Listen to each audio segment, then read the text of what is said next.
살아계신 하나님 아버지, 거룩한 주일을 허락하여 주셔서 감사합니다. 이 주일에 저희들에게 아름다운 예배, 또한 기쁨의 천국 잔치에 초대하여 주심을 감사합니다. 하나님 아버지, 코로나19로 인하여서 많은 하나님의 백성들이, 하나님의 자녀들이 염려하고 근심하고 두려움 가운데 있습니다. 주께서 위로하시고 힘주시고 치유와 회복의 능력을 더하여 주시옵소서. 오늘 예배당에 모여 함께 예배드리는 모든 주님의 자녀들과 또한 각 가정에서 주님 앞에 예배드리고 있는 모든 주님의 자녀들이 한 마음이 되고 또한 한 마음으로 주님의 영광을 위하여 예배하는 이 아름다운 예배가 되게 인도하여 주시옵소서. 신령과 진정으로 예배드리기를 소원하며 예수님 이름으로 기도드립니다. 아멘. 다 함께 자리에 일어나셔서 찬송가 29장 성도여 다 함께 찬송 올림으로써 주일 예배 하나님 앞에 드리겠습니다. 우리 힘차게 찬양합니다. 성도여 다 함께 할렐루야 아멘. 주 찬양하여라 할렐루야 아멘. 주 보좌 앞에서 택하시는 해를 다 찬송하여라 할렐루야 아멘.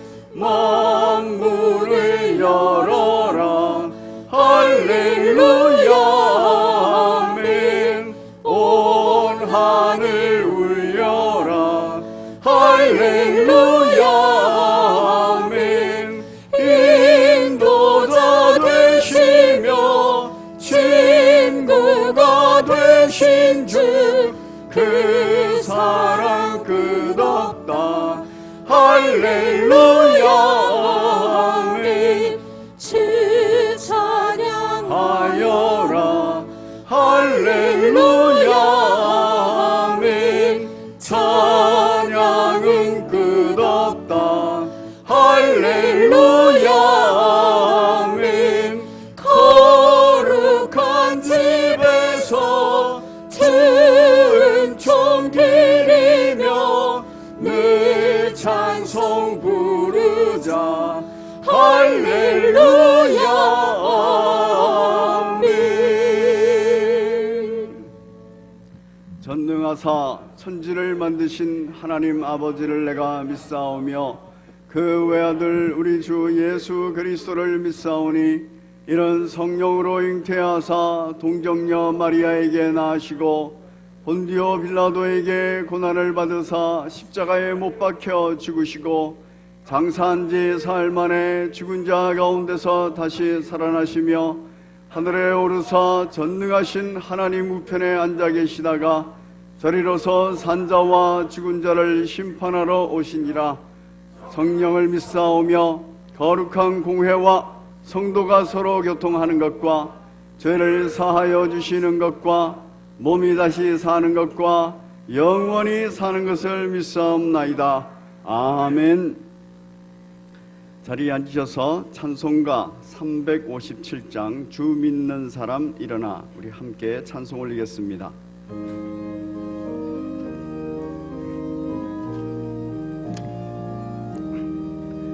주 믿는 사람 일어나 다 힘을 합하여 이 세상 모든 마귀를 다쳐서 멸하세. 저 앞에 오는 적군들 다 싸워 이겨라. 주 예수 믿는 힘으로 온 세상 이기네. 믿음 이기네. 믿음 이기네. 주 예수를 믿음이 온 세상 이기네. 쾌휼로 언제에 빠지니 진리의 띠를 띠고서 늘 기도드리세 참 믿고 의지하면서 겁없이 나갈 때 주 예수 믿는 힘으로 온 세상 이기네 믿음 이기네 믿음 이기네 주 예수를 믿음이 온 세상 이기네 끝까지 이긴 자에게 흰 옷을 입히고 또 영생복을 주시니 참 기쁜 일일세 이 어두운 세상 지나서 저 천성 가도록 주 예수 믿는 힘으로 온 세상 이기네 믿음 이기네 믿음 이기네 주 예수를 믿음이 온 세상 이기네 아멘. 깊도다 하나님의 지혜와 지식의 풍성함이요 그의 판단은 헤아리지 못할 것이며 그의 길은 찾지 못할 것이로다. 아멘. 우리를 사랑하사 독생자를 주셔서 우리를 구원하신 하나님께 감사와 찬양을 올려드립니다. 하나님, 전 세계적으로 코로나19로 인해 많은 사람들이 죽어가고 수많은 사람들이 고통받고 있습니다. 이 심각한 상황에 성도들이 무엇을 해야 하는지 생각하게 하시고 모든 것을 주관하시는 하나님께 더욱 간절히 나아가 기도하게 하옵소서. 이 사건을 통해서 우리의 시야와 마음이 어디에 있는지 자신을 돌아보는 시간을 갖게 하여 주시고 우리가 믿고 의지할 분은 하나님뿐임을 알게 하옵소서. 이 어려운 상황 가운데에서 하나님이 명령하신 주의 성수를 예배당과 유튜브를 통해 힘써 지키게 해주셔서 감사를 드립니다. 아멘. 온 국민이 사회적 거리를 두기를 힘쓰며 코로나19가 확산되지 않도록 도와주시옵소서. 하나님, 세계 각국의 지도자들과 모든 의료진들에게 지혜와 능력 주시고 건강과 생명을 지켜주시옵소서. 또한 세계 각국에 나아가 하나님의 사랑을 전하는 선교사님들과 그 지역들을 보호하여 주옵소서. 우리나라는 코로나19로 인해 신천지 이단이 세상 밖으로 그 실체가 드러났습니다. 이번 기회에 신천지에 빠져서 하나님을 잘못 섬기고 이단에 빠져있는 사람들이 유일하신 하나님께 온전히 돌아오게 하옵소서. 아멘. 하나님 아버지, 이 상황이 언제 끝날지 다음 달에는 학생들이 개학은 할 수 있는지 아무것도 알 수 없는 상태입니다. 주여. 이 사건을 통해서 전 세계가 자신들의 무능력함을 깨닫게 하시고 아버지. 천지를 만드시고 모든 것을 주관하시는 하나님께 온전히 회개하며 하나님께 나오는 은혜가 있게 하옵소서. 아멘. 하나님, 이럴수록 믿음의 사람들이 하나님의 음성 듣기를 소망하며 하나님의 뜻을 잘 분별하게 하시고 하나님의 말씀을 대언하시는 목사님께 성령 충만하게 하셔서 저희로 말씀에 순종하며 하나님의 능력이 삶 속에서 나타나게 하옵소서. 아멘. 모든 것을 주관하시며 치료하시는 예수 그리스도의 이름으로 기도드립니다. 아멘. 주여 감사합니다.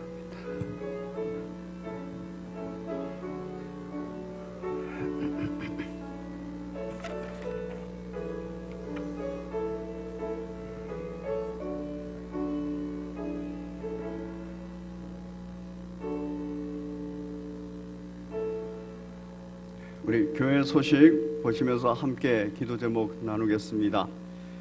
먼저 주보에 박스 안에 있는 온라인 헌금 안내 보시고 낯설지만 온라인으로 헌금을 하시면 되겠습니다. 예물 드리시기 바랍니다. 특별히 말씀드리는 것은 일반 헌금 중에 사랑 나눔 헌금이 있습니다. 코로나19로 인하여서 많은 우리 형제 자매들 이웃들이 어려운 가운데 있습니다. 경제적으로 완전히 회복시키거나 또 소생시킬 수 있는 것은 아닙니다. 그건 하나님의 능력입니다. 그렇지만 우리가 서로 한 형제 자매로서 위로하고 격려하는 것은 아주 중요합니다. 여러분께서 마음을 모아서 사랑 나눔 예물 드리는데 이전보다 더 많이 드리도록 해주시고, 그리고 이전에 못 드리시던 분들은 또 마음을 조금 더 쏟아서 드릴 수 있도록 그렇게 해주시면 교회가 그 사랑 나눔 예물을 맡아서 잘 사용하는, 하나님 영광을 위해서 잘 사용하도록 하겠습니다. 모든 예배와 교회 사역을 위한 공지는 교역자, 교구장, 순장을 통해서 단톡방이나 또 문자로 공지하도록 하겠습니다. 요즘에는 굉장히 많은 공지문들이 그 주변에서 많이 나가기 때문에 교회에서는 제한을 해서 절제하면서 문자, 그 공지문들을 보냅니다. 그래서 주일에는 예배 신앙 동영상을, 그리고 월요일에는 주일 예배 시 설교 말씀의 핵심 내용을 담은 카드를 보내고 있고, 수요일에는 가정 예배지를, 그리고 금요일에는 금요 말씀 나눔을 보내고 있습니다. 다락방 교재입니다. 특별히 여러분들께서 금요일에 다락방 교재의 핵심 내용을 받으시면은 간단하게 나갑니다. 한 페이지 정도로 나가는데, 이 말씀 카드를 한 페이지로 보내는 것은 저희가 이미 이 다락방 교재를 가지고 있기 때문에 그렇습니다. 그래서 매주 여기에 기록되어 있는 날짜에 맞춰서 다락방 그 말씀 카드가 나갑니다. 그러니까 여러분께서 그 말씀 카드를 받으시면 다락방 교재도 보시면서 병행해서 함께 묵상해 주시기를 바랍니다. 그렇지 않으면 그냥 동떨어져서 별 의미 없이 그냥 간단하게 휙 하고 넘어가 버리게 됩니다. 여러분께서 기억하시고 수요 가정 예배지와 금요 말씀, 금요 다락방 교재 말씀 나눔에 관하여서는 최선을 다해서 성경도, 그리고 기도도, 그리고 묵상도 깊이 해 주시기를 바랍니다.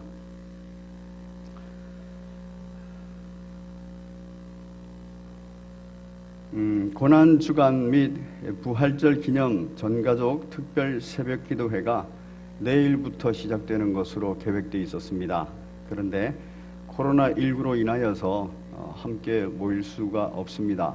사회적 거리두기도 실천해야 되고, 우리가 함께 그렇게 많이 모여서 기도회를 하는 것이 쉽지가 않기 때문에 취소하기로 그렇게 되었습니다. 여러분께서 또 상황이 갑자기 호전이 되면 저희가 고난주간 새벽기도회도 할 수 있습니다. 그러니까 여러분께서 기도하시고, 전가족 특별 새벽기도회는 지금 취소가 됐지만 4월 12일이 부활절 기념주일인데 그 전주가 고난주간입니다. 또 그때라도 상황이 확실히 좋아지면 함께 모여서 주 예수 그리스도의 고난과 그리고 부활을 기념하는 기간들을 갖도록 하겠습니다. 일단 취소된 것으로 광고를 드립니다. 기쁜 소식입니다. 이 와중에도 하나님께서는 저희들에게 생명 운동하라고 생명을 보내주셨습니다. 윤성식 성도, 어이화 성도 가정에 차녀가 아니고 둘째입니다. 둘째인데 그 큰 아들이, 첫째 아들이 있기 때문에 둘째인데 이게 장녀입니다. 그렇죠? 그래서 장녀입니다. 그래서 주보에 약간 오타가 있습니다. 여러분께서 기억하시고 기도 많이 해주시기를 바랍니다. 참고로 말씀드리면 윤성식 성도는 우리 김진금 집사님 아들입니다.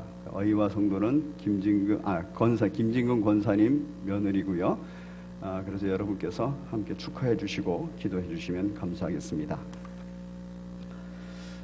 광고를 또 드리는 것은 왼편에 보시면 청년 공동체 및 교회 학교 공동체 설교 영상을 우리 홈페이지에 올리고 유튜브를 통해서 볼 수가 있습니다. 참 이 부분이 참 유용한 것 같습니다. 우리 부모님들에게 또 가족들에게 참 믿음의 차세대, 믿음의 후배들을 양육하는 데 있어서 이 동영상이라도 보면서 함께 말씀을 묵상하고 들을 수 있으면 좋습니다. 여러분께서 마음을 쏟아서 우리 믿음의 자녀, 또 믿음의 후배들을 위해서 이 동영상을 보여주자. 왜냐하면 설교자의 얼굴을 한번 보는 것도 중요하고요. 또 설교자의 설교를 한마디를 듣는 것도 참 중요합니다. 우리 믿음의 후배들, 아이들에게 주일 예배 드리는 것에 관하여서 감각을 완전히 잃어버리지 않도록 우리 믿음의 선배들께서 관심을 기울여 주시면 좋겠습니다. 설교자들이 아주 열심히 설교를 하고 있고 또 동영상을 잘 올리고 있습니다. 그래서 제가 매주 예배를 마치고 나면은 지금 이 설교자들의 그 설교를 듣는 것이 또 하나의 기쁨이 됐고 낙이 됐어요. 참 많이 은혜를 받습니다. 여러분께서도 은혜 받으시고 여러분의 믿음의 자녀들에게 꼭 보여주시면 감사하겠습니다. 코로나19에 대비해서 개인 위생에 주의해 주시고 성도 간의 인사도 저희가 악수 대신 목례로 해주시면 감사하겠습니다. 이번 주 중에 제가 뉴스를 봤는데 처음으로 이런 얘기를 들었어요. 그 뉴스에서 총리께서 종교단체에서 방역 수칙을 잘 지켜주셔서 감사합니다. 거기서 말하는 종교단체는 지금 기독교밖에 없습니다. 왜냐하면 다른 종교들은 안 하기 때문에. 그런데 이전까지는 계속 교회에 관하여서 이렇게 현장 예배로 모이는 것에 관하여서 얘기들이 좀 불편한 얘기들이 있었는데 교계에서 계속해서 그 의미를 알려주고 얘기를 하니까 이제 지난주에 제가 지난주죠, 그러니까 지금 지난주 그 주간에 제가 관심 있게 뉴스를 보는 중에 처음으로 그 얘기를 들었어요. 그래서 그렇지요. 우리가 이렇게 모이는 것, 또 우리가 함께 예배드리는 것, 또 동영상으로 함께 예배드리는 것, 이 모든 것은 국가에 협조하고 있는 거예요. 그래서 국가에서도 하지 말라는 게 아니에요. 이 방역 수칙을 잘 지켜서 모이시더라도 방역 수칙을 잘 지켜서 전염이 확산되지 않도록 해주십시오. 이겁니다.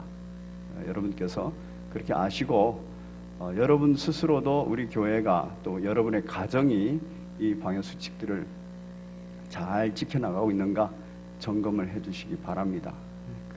그때 우리가 또 그리스도인으로서 사회적 책무를 감당하는 것입니다. 가정에서 예배 드리는 것도 사회적 책무를 감당하는 것이고, 그리고 이 현장 예배에서 이렇게 방역 수칙을 지켜가면서 예배 드리는 것도 사회적 책무를 잘 지키는 겁니다. 더욱이 우리 그리스도인들이 해야 할 일은 이 사회적 책무를 지키는 것의 가장 핵심은 하나님께 기도하는 거예요. 이 모든 일들의 종식은 하나님밖에 없어요. 우리 하나님께서 능력을 베푸시고 긍휼을 베푸셔야 이 모든 일들이 끝납니다. 여러분께서 기억하시고 항상 가정에서든지 그리고 예배당에 오셔서든지 그리고 개인적으로도 이 코로나19의 상황이 전 세계적으로 빨리 마무리될 수 있도록 그렇게 기도해 주시길 바랍니다. 참고로 7대 방역 예방 수칙을 여러분들하고 같이 한번 읽어보겠습니다. 읽어보면서 우리 교회가 우리 가정이 이 부분을 잘 지켜나가야 되는구나 한 번 더 확인하시는 기회 삼겠습니다. 자, 우리 1번 같이 읽겠습니다. 시작. 교회 입장 전 발열 기침 확인, 출입구에 안내 데스크를 마련하여 발열과 기침을 확인합니다. 여러분이 가정에 들어가실 때에도 딱 현관 밖에서, 대문 밖에서 발열 한번 체크하시고, 그리고 내가 기침하는가, 그리고 내가 오늘 어디를 돌아다니고 왔는가, 이거를 점검하시고 들어가세요. 그럴 때 가족들이 보호가 됩니다. 두 번째, 시작. 안내 데스크에 명단 기록표를 비치하고 출입할 때 작성합니다. 네.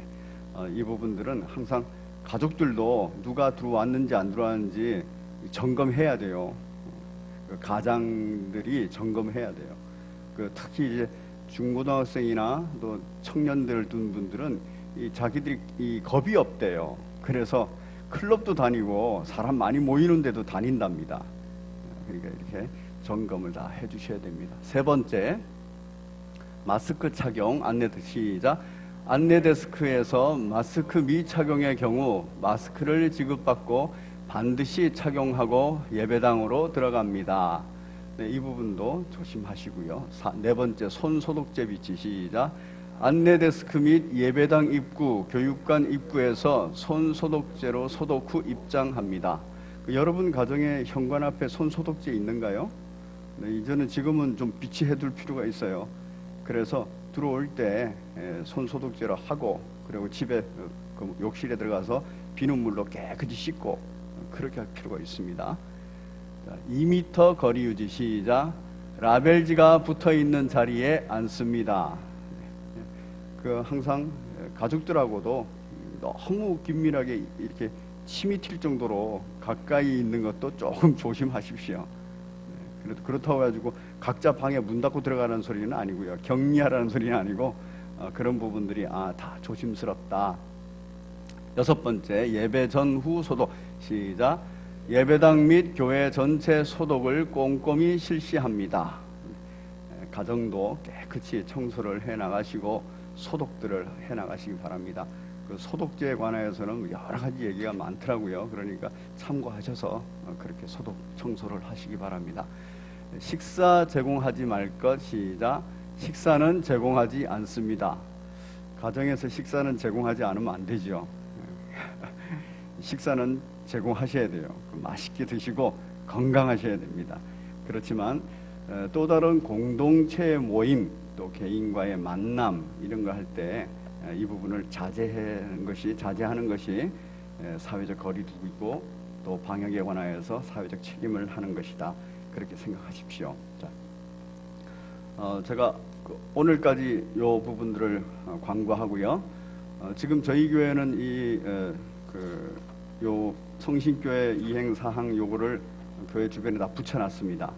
이렇게 붙여놓고 하는 이유는 뭐 외부에서 보는 것도 보는 거지만 우리 스스로가 요 부분들을 점검하자는 것입니다. 그럴 때 우리가 그리스도인으로서의 책무를 감당하는 것입니다. 우리 스스로가 요 부분들을 보시면서 우리 교회는 잘하고 있는가, 또 우리 가정은 잘하고 있는가, 나는 잘하고 있는가 이렇게 돌아봐 주시기를 바랍니다. 오늘 주께서 영의 양식으로 허락하여 주신 하나님의 말씀 함께 교독하겠습니다. 하나님 말씀은 누가복음 7장 11절부터 17절까지 말씀입니다. 누가복음 1장 11절부터 17절까지 말씀, 제가 먼저 읽겠습니다. 그 후에 예수께서 나인이란 성으로 가실새 제자와 많은 무리가 동행하더니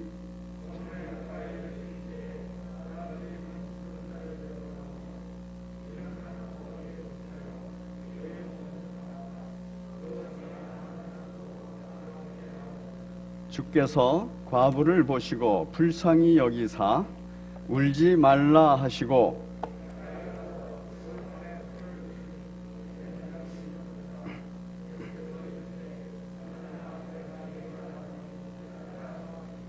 죽었던 자가 일어나 앉고 말도 하거늘 예수께서 그를 어머니에게 주시니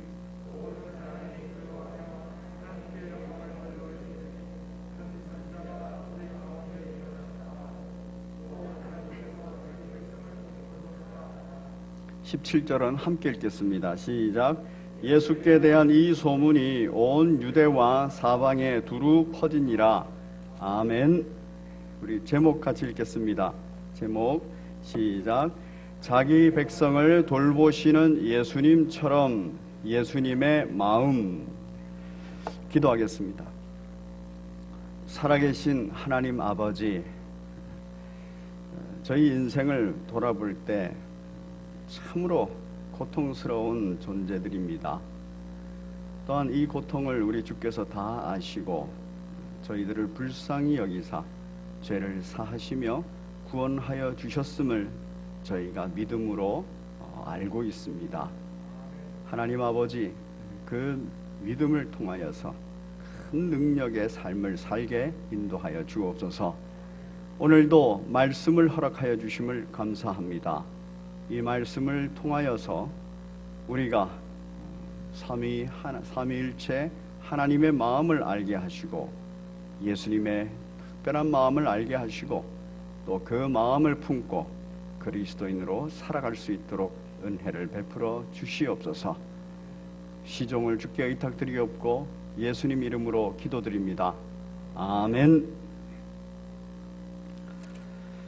저희는 지금 누가복음을 통해서 주의 은혜의 해의 성취자가 누구냐? 예수 그리스도다. 또 주의 은혜의 해가 성취된다는 것은 어떤 것이냐? 바로 가난한 자들에게 복음이 전파되고 그리고 모든 포로된 자를 자유케 하고 또 병든 자를 낫게 하는 그러한 부분들이 성취되는 것이다. 참 자유, 참 평안, 참 만족과 참 기쁨과 참 행복을 누리는 것이 주의 은혜의 해의 성취다 하는 내용을 살펴보고 있습니다. 지금까지 주님께서 주의 은혜의 해를 성취시키는 현장들을 살펴봤고 그리고 그 현장에 임하는 하나님의 말씀의 능력도 살펴봤습니다. 지난주에 저희는 큰 아픔에는 큰 믿음이라는 제목으로 말씀을 나눴습니다. 그래서 큰 아픔을 가진 백부장의 얘기를 봤어요. 그 백부장은 사랑하는 사람, 그 하인, 그 종의 죽을 병과 관련하여서 큰 아픔을 가지고 있었습니다. 그때 그 큰 믿음은 뭐였냐면 시간과 공간을 초월하여서 창조주 예수님께서 말씀만 하시면 병이 낫는다라는 믿음이었어요. 큰 믿음이었습니다.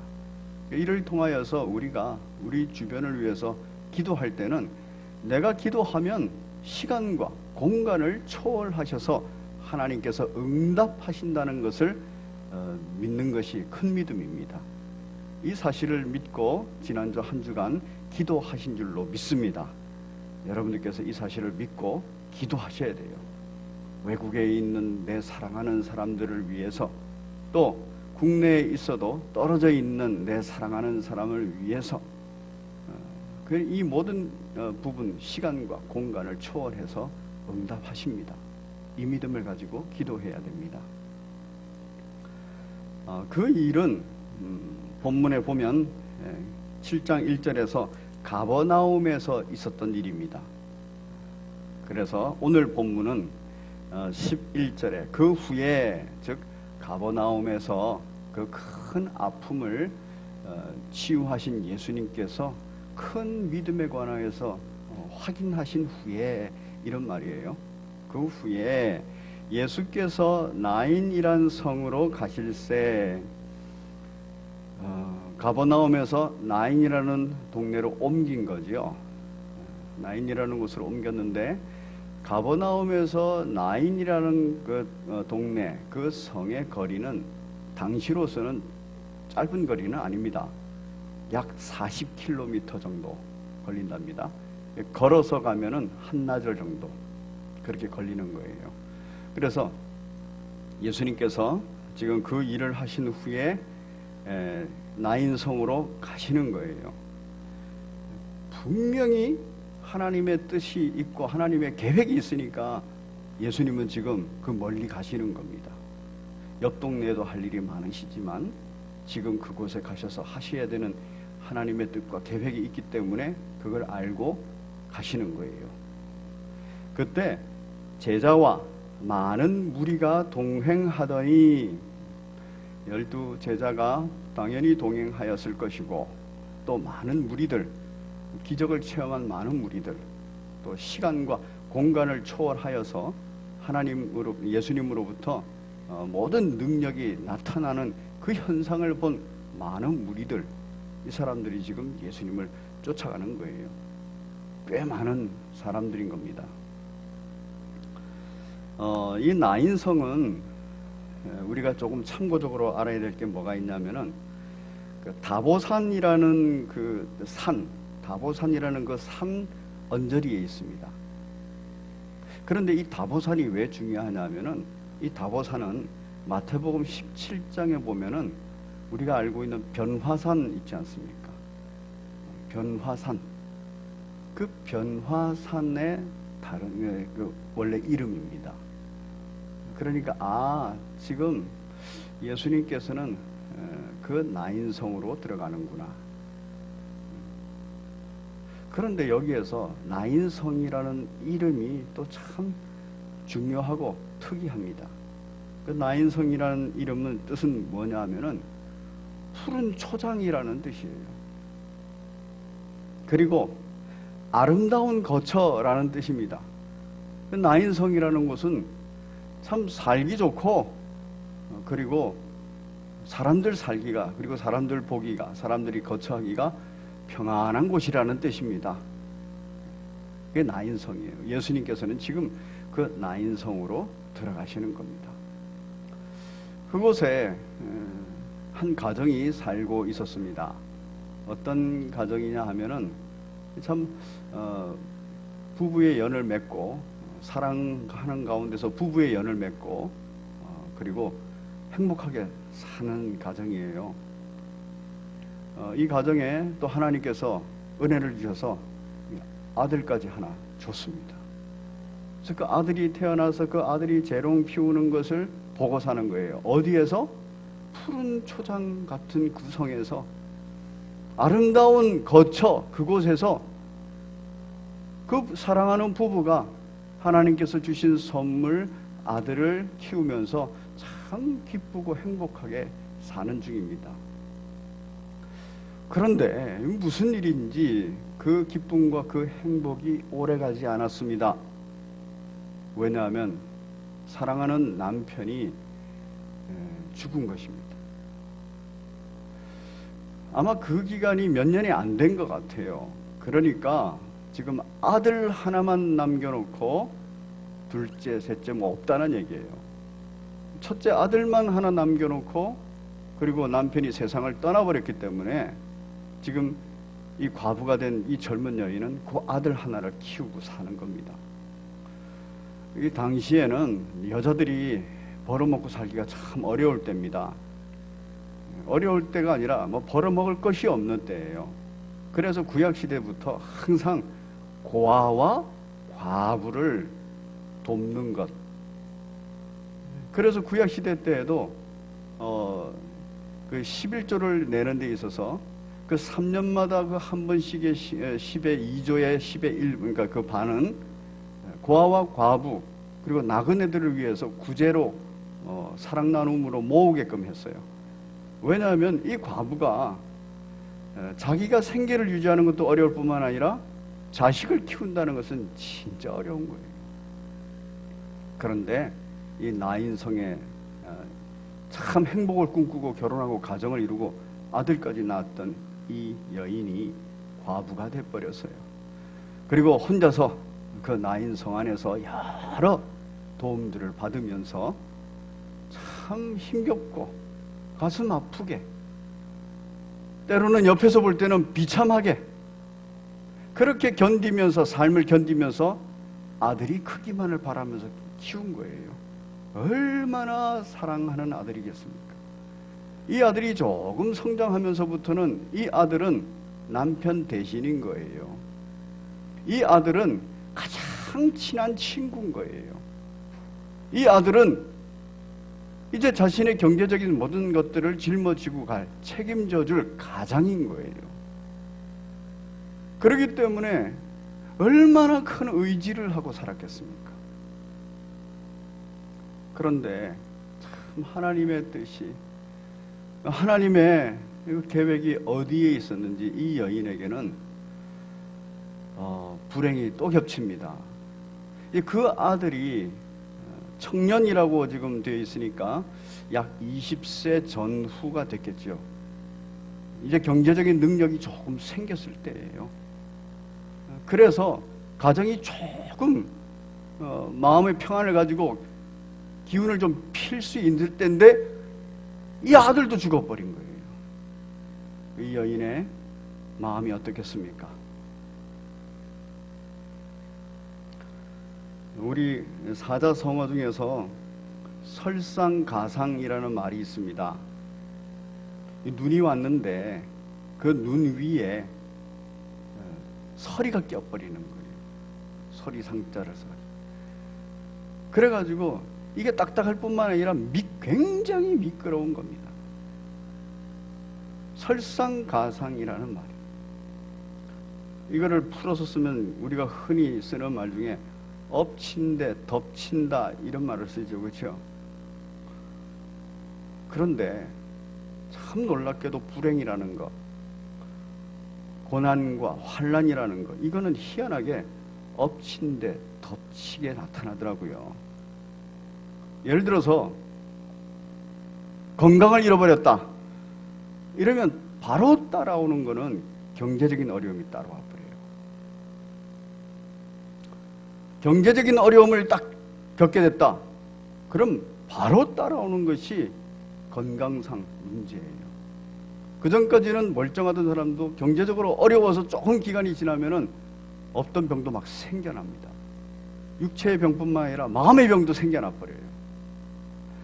그런데 또 힘겨운 것은 뭐냐 하면은 이렇게 어려운 상황인데 자식들도 아주 건강하게 자라지 못하는 경우가 있어요. 말썽을 피우고 자신의 상황과 환경, 그 집안의 상황 때문에 원망과 불평을 가득 안고 분노 가운데서 막 사는 자식들이 있어요. 부모들 속이 타지요.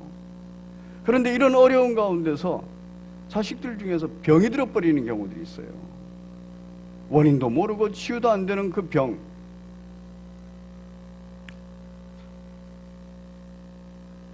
그런 경우가 설상가상이에요. 근데 이 설상가상은 왜 생기느냐 하면은 자기 힘으로 벗어날 수가 없기 때문에 생기는 겁니다. 눈이 왔으면 눈을 치워버릴 수 있는 능력이 있으면 그 위에 서리가 생길 때까지 안 가죠.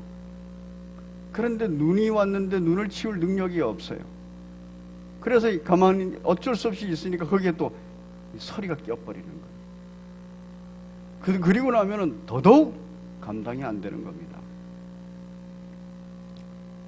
이 여인의 고통이 그런 고통입니다.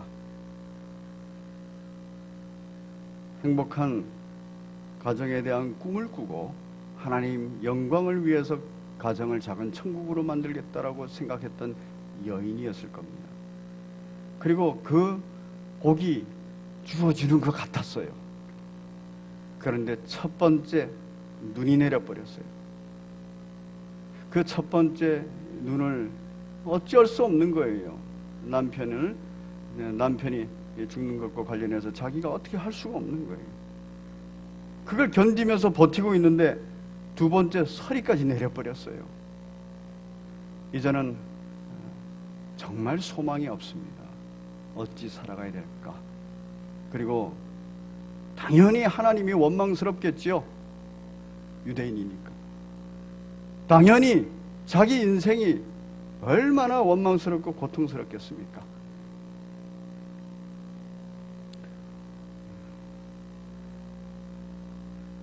한 어머니의 독자, 그 어머니는 과부라. 그 성에 많은 사람도 그 불쌍한 걸 알고 너무너무 가슴 아픈 걸 알고 함께 나오거늘 이렇게 기록하고 있어요. 바로 푸른 초장이요 아름다운 거처, 이제 그곳으로부터 나오는 겁니다. 절망을 향하여서 좌절을 겪으면서 어마어마한 고통 가운데 나온 겁니다. 여러분은 혹시 이렇게 설상가상의 그런 상황 속에 있지는 않습니까?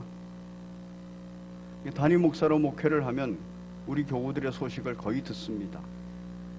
우리 교우들의 상황이 설상가상의 상황이 정말 있습니다. 오늘 본문에 등장하는 딱 이 사람 같은 상황이 있습니다.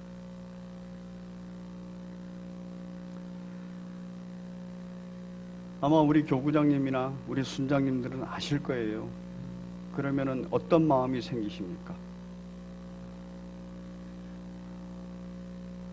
이 여인의 고통은 이루 말할 수 없는 고통일 거예요. 그래서 그 고통에 대해서 우리 예수님의 마음을 기록하고 있습니다. 불쌍히 여기사. 우리나라가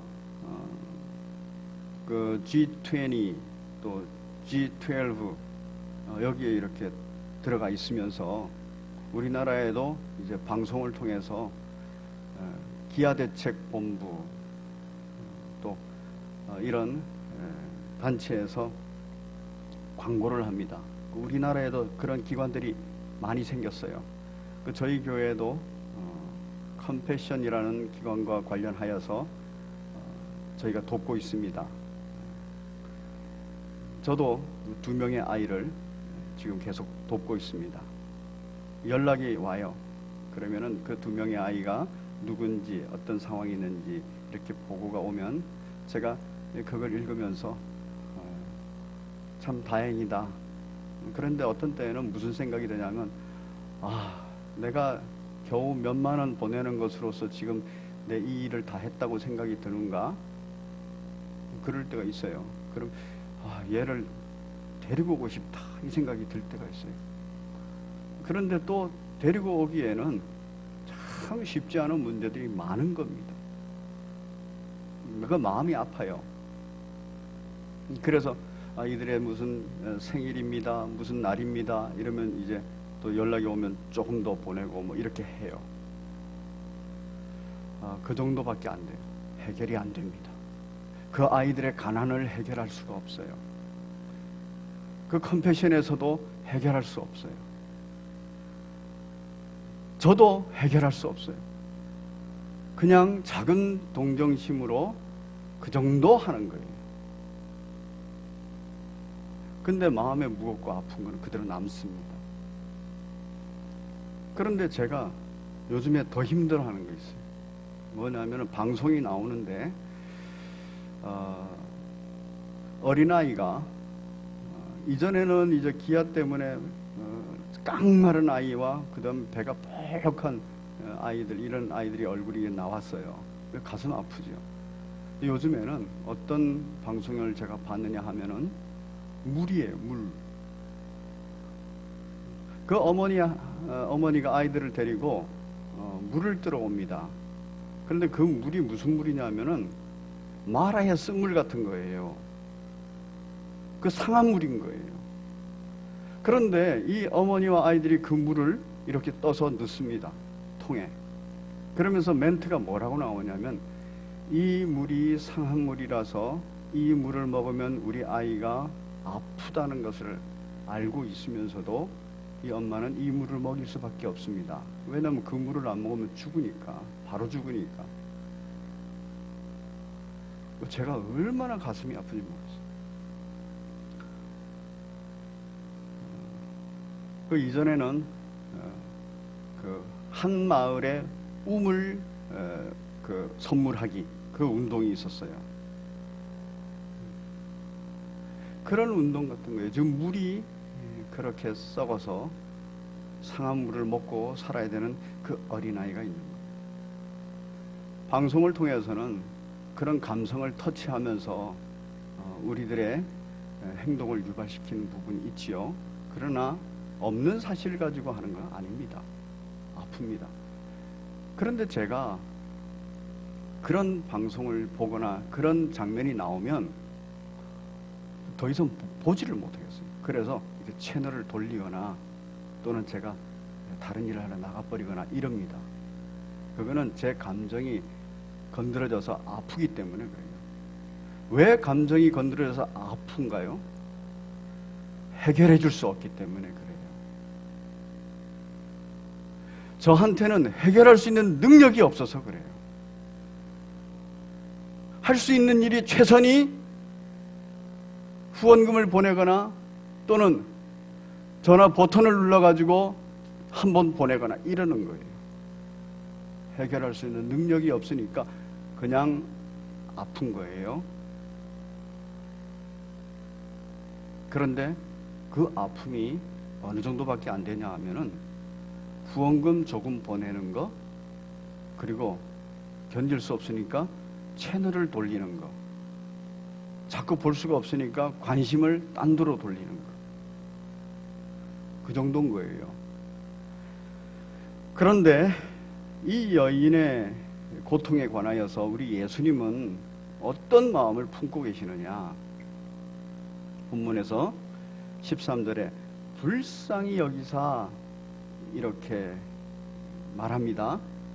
여러분, 이 불쌍히 여기사라는 말은 제가 작년엔가 한번 설교를 아주 강하게 한 적이 있었습니다. 헬라어로 무슨 단어냐 하면은 스프랑크 니조마이라는 단어예요. 한번 따라해 보시겠습니다. 스프랑크 니조마이.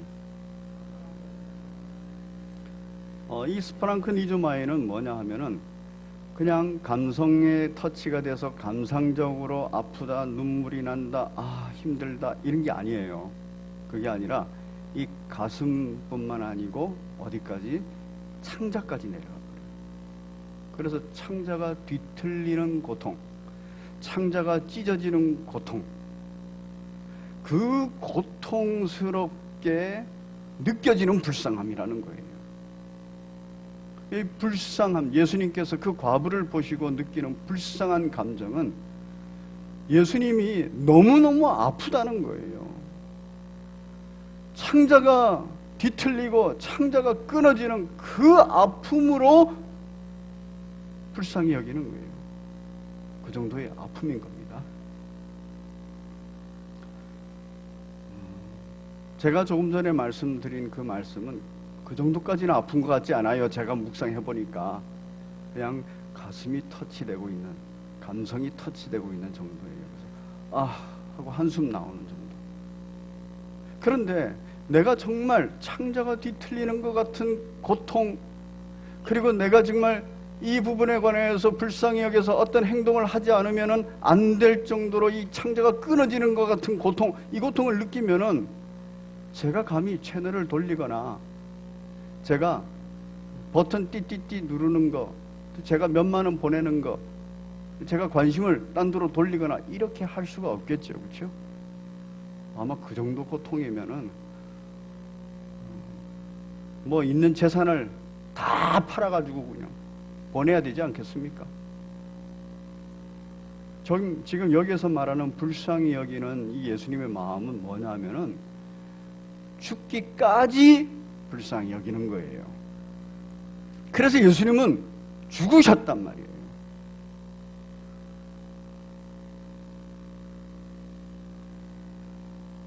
그런데 저는 아무리 생각해도 지금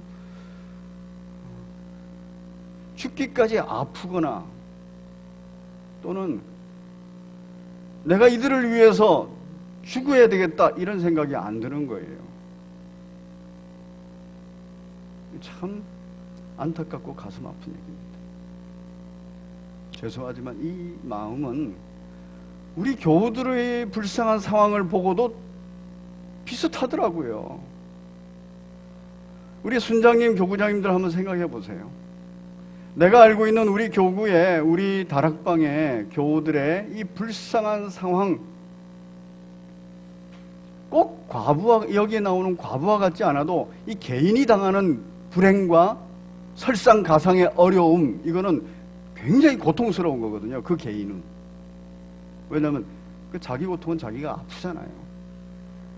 내가 우리 순원들을 향해서, 교구원들을 향해서, 우리 교회 성도들을 향해서 내가 그들의 어려움과 고통을 향해서 정말 창자가 찢어지고 창자가 뒤틀리는 고통이 있는가?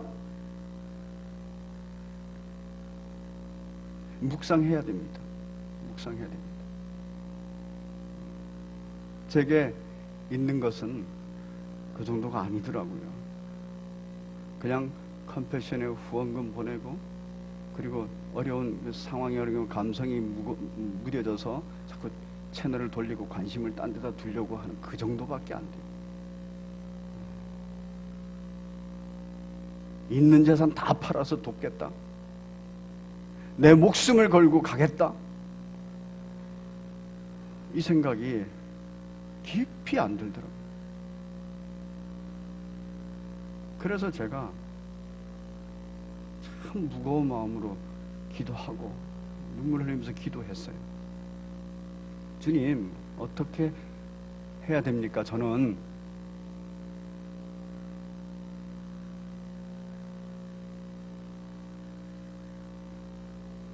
근데 거기에서 주님이 내 마음에 답을 주시더라고요. 그래, 너가 할 수 없지. 너가 할 수 없잖아. 그래도 그 마음이 있으면은 그걸 할 수 있는 분한테 맡겨드려. 그걸 할 수 있는 내가 있잖아. 아, 그렇구나. 나는 무능해서 아무것도 할 수 없는데 나는 뭐는 할 수 있어요? 기도는 할 수 있는 거예요. 기도는 할 수 있고, 기도 후에 내가 할 수 있는 최선, 그거는 할 수 있는 거예요. 그래서 제가 기도하게 됐어요. 더 많이 기도하게 됐어요. 제가 광고 시간에 사랑 나눔 예물 드립시다, 그거는 그냥 이런 상황이기 때문에 그냥 인사치레로 하는 거 아닙니다. 정말 이게 필요해요. 우리가 할 수 있는 최선인 겁니다. 우리 주님은 저와 여러분들을 위해서 죽으셨어요. 그런데 우리는 그런 능력은 안 되더라고요. 저는 그런 능력은 안 되더라고요. 할 수 있는 최선, 하나님 고쳐주세요, 하나님 치유해주세요, 하나님 이 과부의 독자 아들을 살려주세요, 이거는 저희가 할 수 있는 거예요. 하나님, 아무개가 병이 들었어요, 하나님 아무개가 경제적으로 너무 어려워요, 하나님 아무개가 이래요 저래요, 회복시켜주세요, 살려주세요, 치료해주세요, 이거 기도할 수 있더라고요.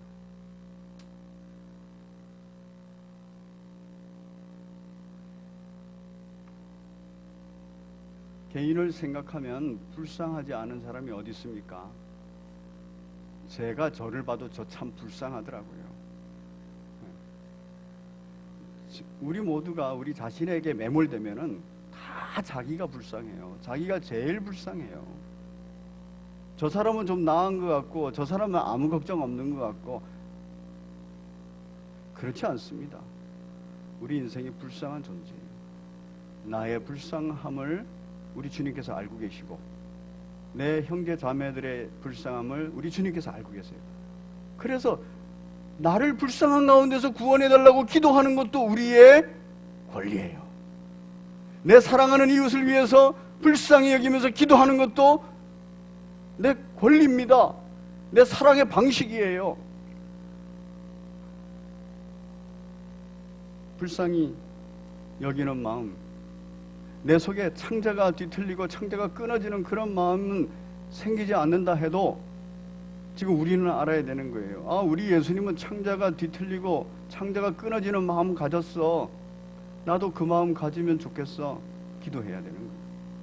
그리고 나는 무능해서 못하지만 우리 주님은 전지전능하시기 때문에 할 수 있어. 이 믿음 가지고 기도하는 거예요. 그리고 내가 할 수 있는 최선이 뭘까?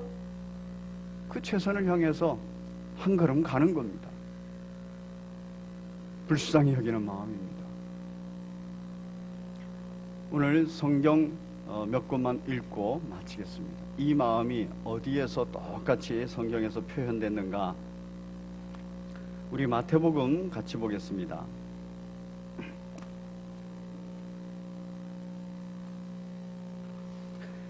마태복음 9장입니다.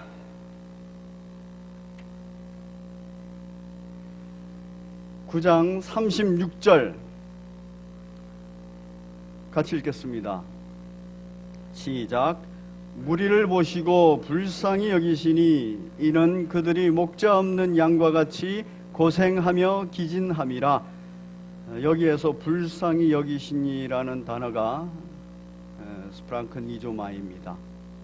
이전에 제가 설교할 때는 이 본문을 가지고 설교했어요. 그러면 이 본문을 가만히 보시면 이 본문이 위아래로 아주 중요한 사역을 갖고 있다는 걸 아실 수 있죠. 그 위의 사역을 한번 볼까요? 35절 시작. 예수께서 모든 도시와 마을에 두루 다니사 그들의 회당에서 가르치시며 천국 복음을 전파하시며 모든 병과 모든 약한 것을 고치시니라. 불쌍히 여기는 마음을 가지고 우리 예수님 이 일을 하신 겁니다. 우리 2020년 비전입니다. 성심 비전 가정 예배드림으로 작은 모임의 행복한 교회, 거기에 나와 있는 그 말씀 구절이 뭐냐? 지금 막 읽은 구절이에요. 마태복음 9장 35절. 예수께서 모든 도시와 마을에 두루 다니사 그들의 회당에서 가르치시고 천국 복음을 전파하시고 모든 병과 모든 약한 것을 고치시니라. 불쌍히 여기는 마음으로 예수님이 하신 일입니다. 그래서 우리가 가정, 작은 모임, 우리 성심교회, 이 여기가 행복해지기 위해는 피차 불쌍히 여기는 마음을 가져야 되는 거예요. 스프랑크 니조마이의 마음을 가져야 되는 거예요. 그런데 그 다음이 있어요. 그 다음에 37절입니다. 37절, 38절 시작. 이에 제자들에게 이르시되 추수할 것은 많되 일꾼이 적으니 그러므로 추수하는 주인에게 청하여 추수할 일꾼들을 보내주소서 하라 하시니라. 바로 이후에 불쌍히 여기는 마음으로 우리가 기도해야 돼요. 누구를 위해서 기도해야 되냐 하면은 바로 성례를 가르침으로 차세대 영적 지도자를 세우는 교회에 인용되어 있는 성경 말씀이 그러므로 추수하는 주인에게 청하여 추수할 일꾼을 보내주소서 하라 하시니라. 이 두 가지가 걸려 있는 곳이 어떤 마음에 걸려 있냐면 불쌍히 여기는 마음에 걸려 있어요. 우리 믿음의 후배들을 보고도 불쌍히 여겨야 돼요.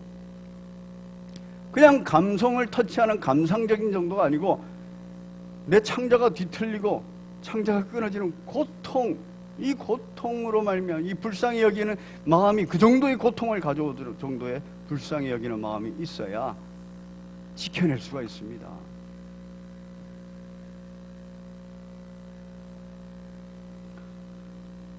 이 스프랑크 니조마이는 어디에도 사용됐는가 하면은 마태복음 18장 같이 보겠습니다. 마태복음 18장에 보면은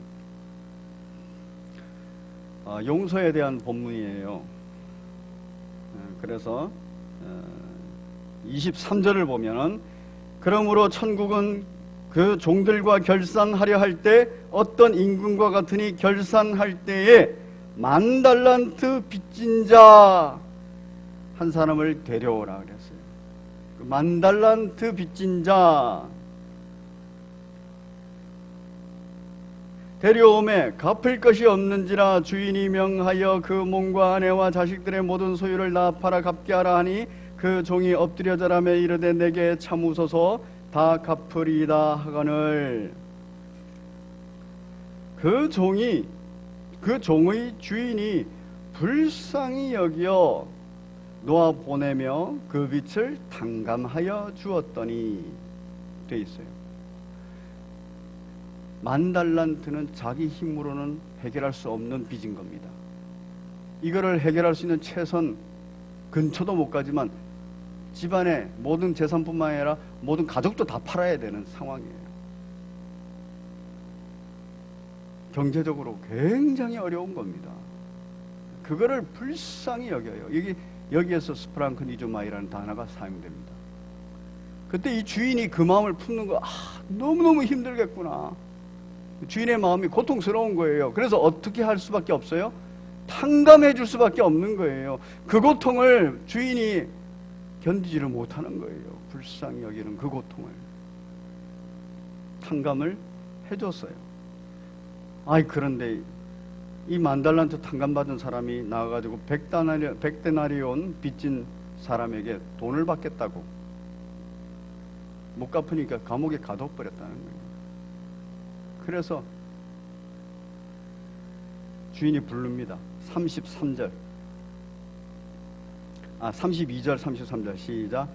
이에 주인이 그를 불러다가 말하되 악한 종아, 내가 빌기에 내가 내 빚을 전부 탕감하여 주었거늘 내가 너를 불쌍히 여김과 같이 너도 내 동료를 불쌍히 여김이 마땅하지 아니하냐. 주인이 이 만달란트를 탕감해 주면서 그 불쌍히 여기는 마음이 있었는데 그걸 탕감받은 사람이 자기가 그런 마음으로 탕감받았다는 걸 전혀 감지를 못하는 거예요. 자기 욕심에 어두워져 버린 거예요. 그래서 자기에게 빚진 자를 불쌍히 여기는 마음이 없었어요. 딱 우리에게 하는 말입니다. 하나님께서 우리에게 어마어마한 죄를 용서해 주셨는데 내가 내 이웃의 죄를 용서하지 못하고 있구나. 그것에 대한 부분입니다. 그런데 그때 감정이 뭐냐 하면은 불쌍히 여김이에요. 내가 하나님으로부터 어마어마한 경제적인 유익을 봤어요. 여러분 이 땅에 오시면서 발가벗고 나오셨잖아요. 이 땅에 오시면서 자식 하나 없이 나오셨어요. 그렇죠? 갓난 아기로 나오셨어요. 그런데 하나님의 은혜로 말미암아 지금까지 성장하고 지금 옷도 다 입고 다니고 신발도 신고 다니고 아이고 천하보다도 귀한 생명 자식까지 몇씩 있네요. 어마어마한 걸 받았어요.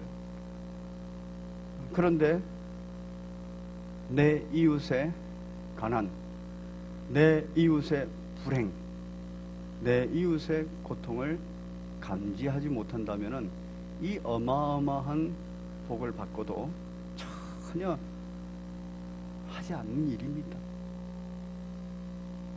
여기에 이런 감정이 불쌍히 여기는 마음이 사용됐다는 겁니다.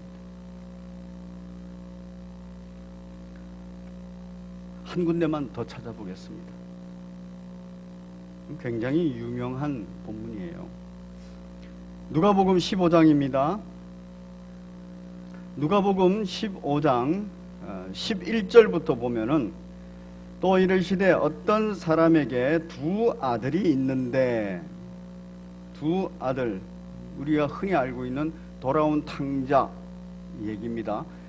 그런데 그때 돌아온 탕자를 보는 아버지의 마음이 어떤 마음이냐 하는 것에 스프랑크 니조마이가 사용됐어요. 자기를 배신하고 나간 아들이에요. 자기가 죽지도 않았는데 유산 달라고 한, 아버지를 죽은 자처럼 취급했던 아들이에요. 그런데 이 아들을 향한 마음이 어떤 마음이냐? 우리 20절 같이 읽겠습니다. 시작. 이에 일어나서 아버지께로 돌아가니라. 아직도 거리가 먼데 아버지가 그를 보고 측은히 여겨 달려가 목을 안고 입을 맞추니. 여기서 측은히 여겨, 이 말이 스프랑크 니조마이의 변화된 단어를 사용하고 있습니다. 스프랑크 니조마이예요. 아버지의 마음이에요. 이 아버지의 마음이 이런 마음이구나. 지금 그 아들에 관하여서 지금 창자가 뒤틀리고 창자가 끊어지는 마음이구나. 어떤 아들? 자기를 공격한 아들이에요. 자기를 배반한 아들이에요. 누가복음에서는 누가가 이 단어를 여기에 사용하면서 바로 오늘 7장에서 예수 그리스도의 마음을 표현하고 있습니다. 예수 그리스도께서 과부를 보시고 그 모든 삶의 여정이 착 들어오잖아요. 그렇죠? 이 아들이 하나밖에 없는 아들이라 할 때는 정말 둘 셋도 낳지 못하고 부부가 헤어졌다는 거예요. 그게 착보만 하는 거예요. 온 동네는 정말 아름다운 거처, 정말 살기 좋은 동네 나인성이라는 이름을 가졌어요. 푸른 초장이에요. 그런데 이 여인에게는 더 힘겨운 장소가 아니었겠습니까? 남들은 다 푸른 초장에서 잘 먹고 잘 살고 있는데 나만 왜 이런가? 그래도 거기를 떠날 수 없는 이유는 뭡니까? 그곳이니까 자기를 도울 수 있으니까, 자기 자식을 키울 수 있으니까. 그래서 그곳에서 그냥 있는 거예요. 그러다가 아들까지도 이 고통을 아는 겁니다. 사랑하는 우리 교우 여러분, 여러분의 이웃을 돌아봐 주시기 바랍니다. 그들에게 내 마음이 그냥 적은 동정심, 감상적인 동정심으로 이렇게 움직이는 정도인지, 아니면 창자가 뒤틀리고 찢어지는 스프랑크 니조마이의 불쌍함인지, 이걸 놓고도 묵상하시고 기도하시고, 나의 무능력, 우리의 무능력과 관련해서 그냥 손 놓고 울고 있을 건지, 아니면 주님께 기도할 건지. 오늘 본문에서는 예수님께서 여인 보고 울지 마라 말합니다. 그리고 그 청년에게 손을 대셔요. 청년이 앉았어요. 그리고 말도 했어요. 그래서 그 엄마에게 돌려줬어요. 우리 못합니다. 우리 예수님밖에 못해요. 우리가 할 수 있는 거는 기도하라는 거예요. 그런 전지전능하신 예수 그리스도에 대한 믿음을 가지고 그분께 의지해서 기도할 때, 그로부터 모든 능력이 나와서 낫게 하느니라. 이거 놓고 기도해야 됩니다. 경제적인 상황, 그리고 우리의 육체적인 상황, 우리의 인간관계, 모든 부분에서 불쌍히 여겨주시는 복된 여러분 되시기를 바랍니다. 우리 말씀 한 곳 더 읽고 마치겠습니다. 누가복음 6장입니다. 누가복음 6장, 주의 은혜의 해를 선포하신 예수님은 바로 여기 이런 분이십니다. 6장 19절 시작. 온 무리가 예수를 만지려고 힘쓰니 이는 능력이 예수께로부터 나와서 모든 사람을 낫게 함이러라. 아멘. 힘을 썼다 그래요. 믿음이 있으니까 힘을 쓰는 거예요. 나의 무능력함과 우리 예수님의 전지전능에 대한 믿음이 있으니까 그분께 매달리고 힘쓰는 거예요. 이렇게 힘쓰시는 복된 여러분, 또 복된 여러분의 삶의 자리가 이번 한 주간도 펼쳐지시기를 바랍니다. 우리 찬양 올리겠습니다.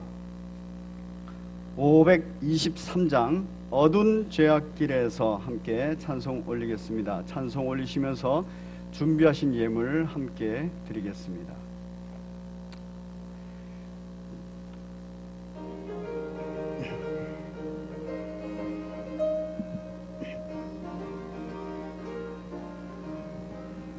어두운 죄악길에서 목자 없는 양같이 모든 사람 길 찾아 헤맨다.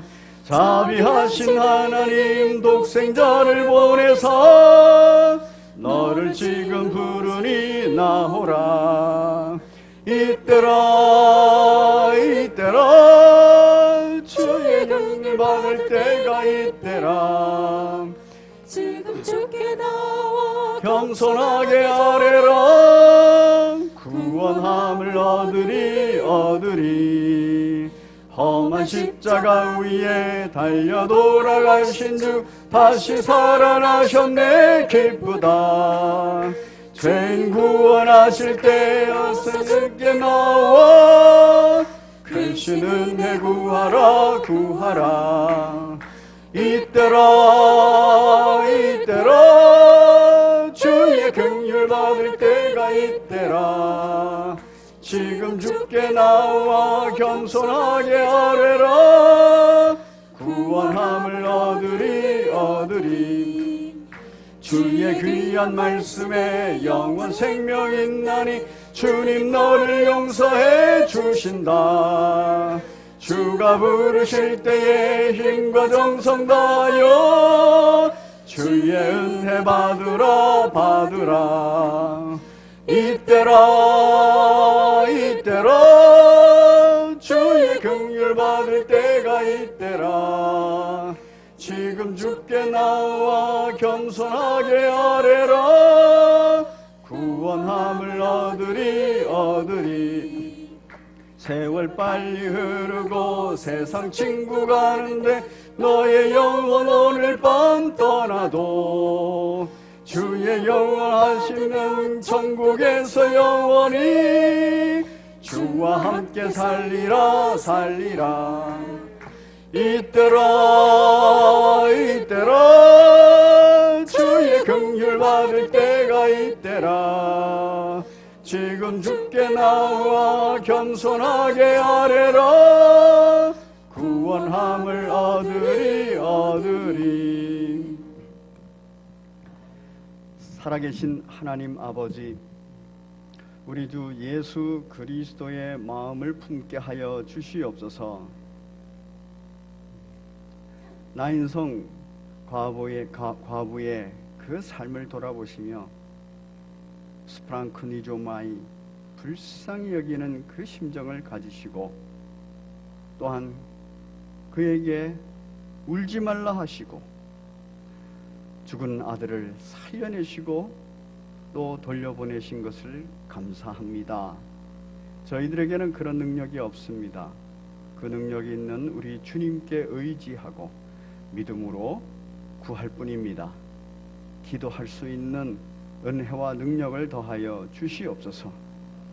하나님 아버지, 죽음이라는 문제는 예수 그리스도의 부활 안에서만 해결됩니다. 아버지 하나님, 우리가 이 나인성 과부의 아들을 살려내시는 예수님을 보면서 불쌍히 여기는 마음뿐만 아니라 부활의 능력에도 힘있게 인도하여 주옵소서. 영생의 능력에도 저희가 충만히 주님 앞에 나아가게 인도하여 주옵소서. 주님 앞에 붙들림 받은 인생이 감사하여서 또 주님 앞에 붙들림 받은 인생으로 죽음에 대한 두려움이 없게 해주셔서 감사합니다. 주님의 영광만을 위하여 살아가는 우리 모두가 되게 인도하여 주옵소서. 예물드린 손길들을 주께서 돌아봐 주옵시사. 아버지 하나님 영광을 위하여서 예물드렸사오니 그 영광 중에 거하는 우리 모든 성도들 되게 인도하여 주옵소서. 이곳에 모여있는 성도뿐만 아니라 또한 각 가정에서 예배드리는 모든 성도들도 주의 영광의 장중에 있게 인도하여 주옵소서. 지금은 우리 구주 예수 그리스도의 은혜와 아버지 하나님의 그 크신 사랑하심과 보혜사 성령님의 감화, 감동, 위로, 교통하심이 우리 예수 그리스도의 마음을 품고 우리 교구원들을 돌아보고 우리 순원들을 돌아보고 우리 교우들을 돌아보고 우리 교우들의 각 가정과 또 우리 이웃들을 돌아보기 원하는 주의 귀한 백성들, 주의 귀한 자녀들 위에, 그 가정 위에, 그 생업 위에, 그 삶의 자리 위에 지금부터 영원토록 함께 있을지어다. 아멘.